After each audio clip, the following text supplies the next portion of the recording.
Under the fiscal implications of the memo, you do not specify the cost or how it will be paid for. What is the estimated annual cost of this program to the taxpayers of the state of New York? The estimated cost is $25 million. $25 million. And how did you arrive at that figure? So what did we do? So we based it on the average award amounts to CUNY and SUNY, which brought us to roughly about $25 million. Okay, there are how many undocumented students currently enrolled at CUNY? It's around 6,000. Okay, the number I have is 7,240. How many are enrolled at SUNY? In SUNY, we have 1,100. Okay, so that's roughly about 7,000 or so, Yep. more or less. Now, if you would multiply that by the maximum award, which is $5,000, that number comes out to at least $36 million.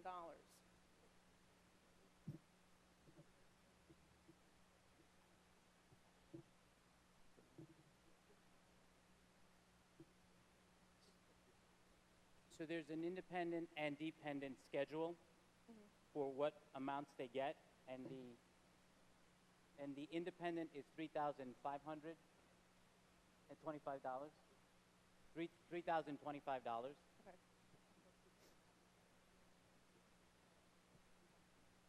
Right. So not everyone would get a max cap for the Okay, 5,000.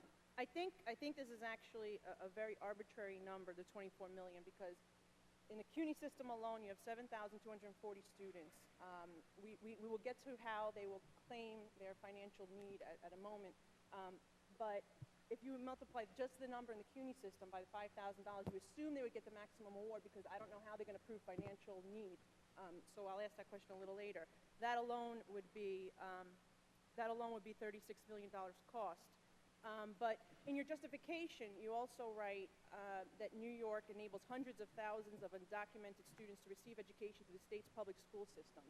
Hundreds of thousands, I assume that under this program they would be going then to college. So we're talking about a much bigger number, and I don't know that this number that you're giving is actually an accurate figure.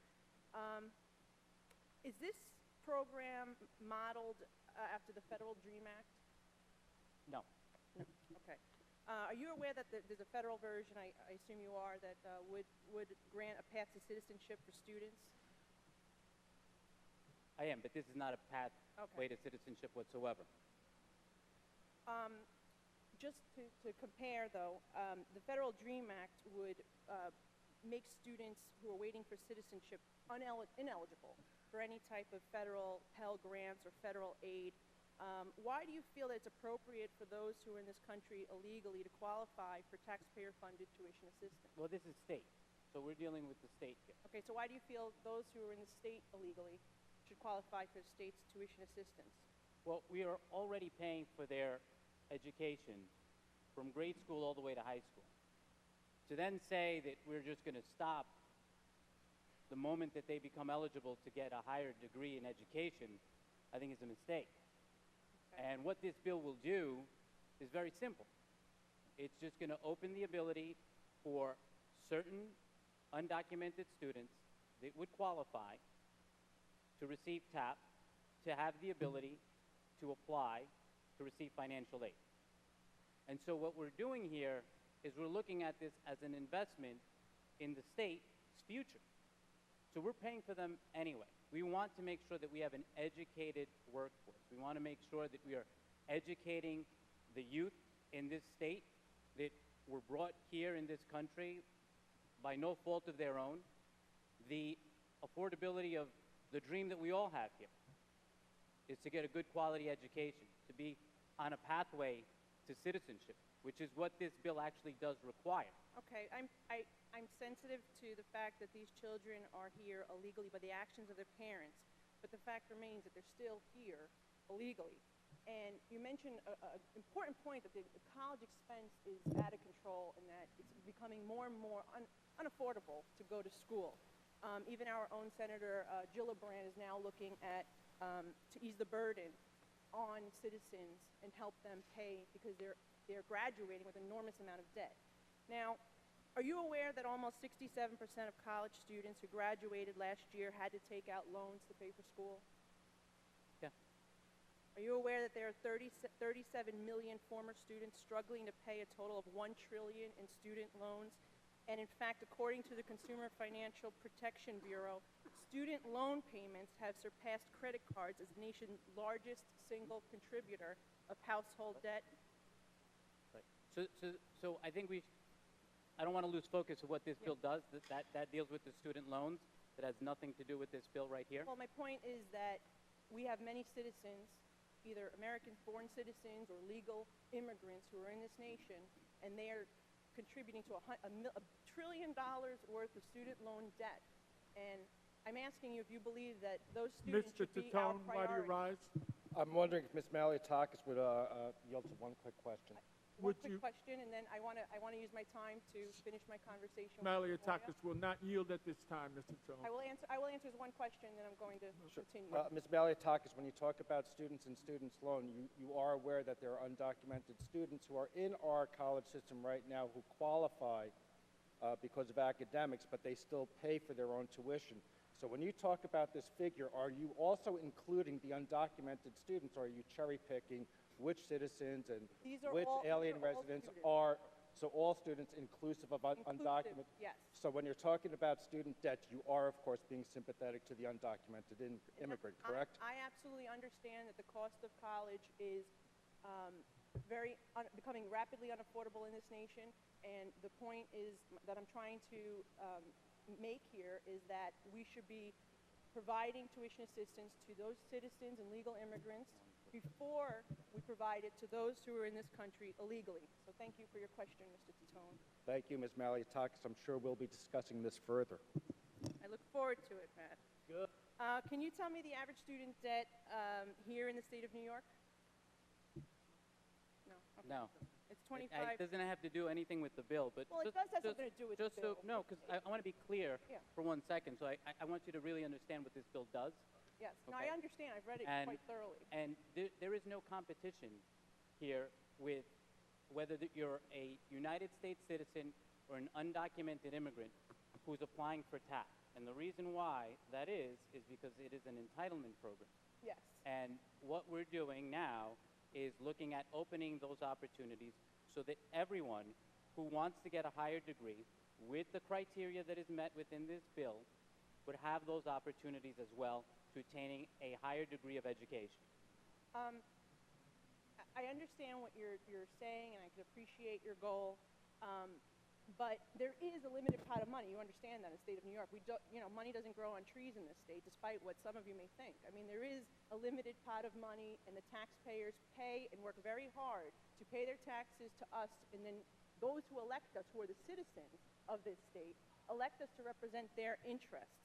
Now, neither you nor I were here at the time, but in 2009, in the 2009 budget, this House reduced state aid to SUNY and CUNY by $143 million. They cut tuition assistance and community college-based aid by $100 million, and they ended all tuition aid to graduate students.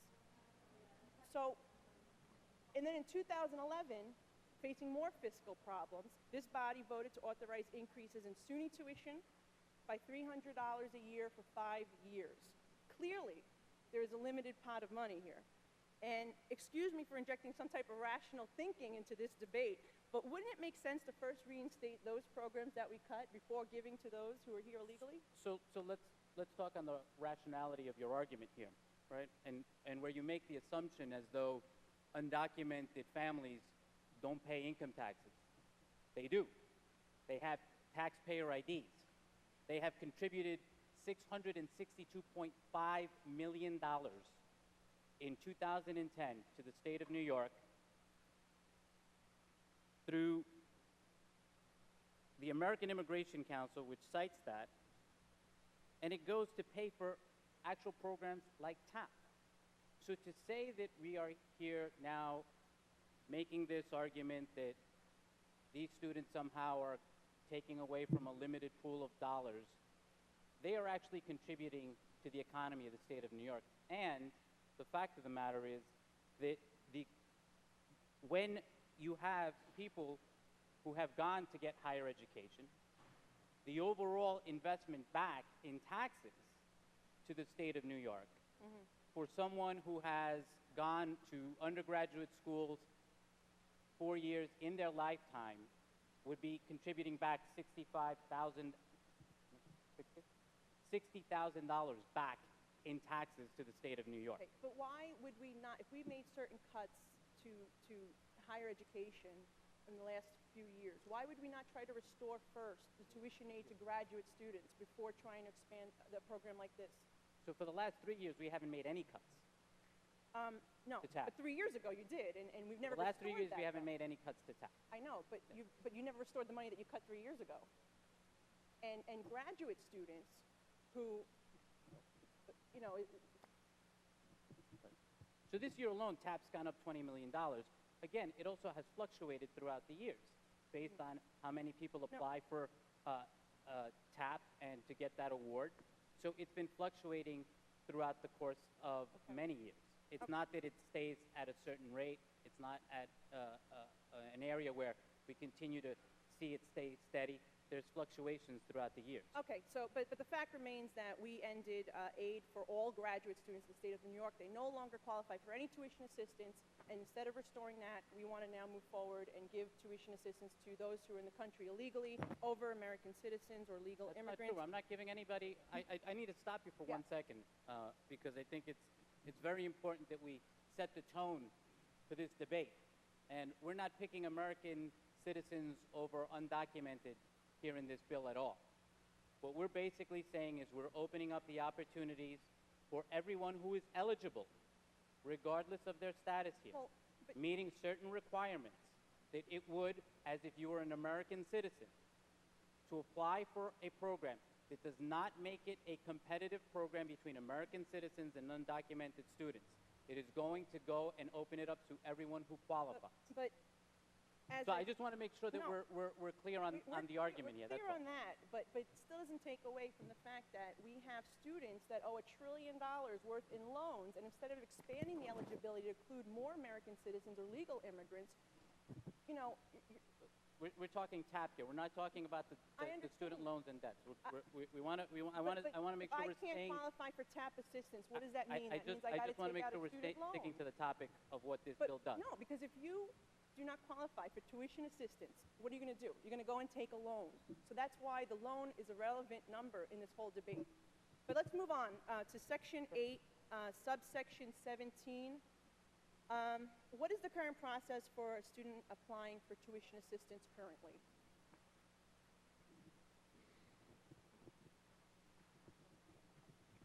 So they fill out their FAFSA forms, and then HESC determines their eligibility.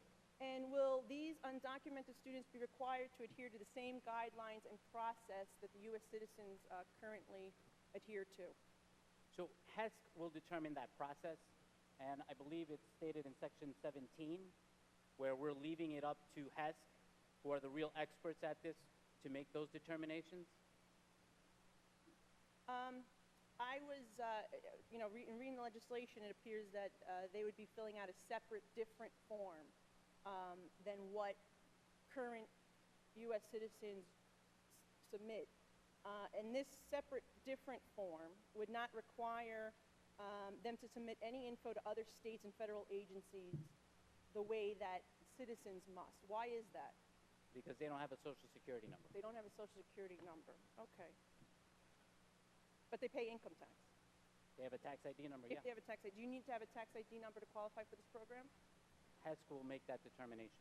Okay, so you don't necessarily need to be a tax-paying citizen to qualify for this, tax-paying illegal, That's the Undocumented determination student. that HESC will make. okay. Because earlier you did say that they pay taxes, they haven't. Families do, yeah, their families do. What is the current income eligibility for obtaining aid? 0 to 80,000.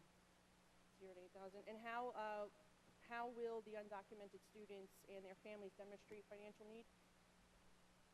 So again, it goes back to HESC making that determination.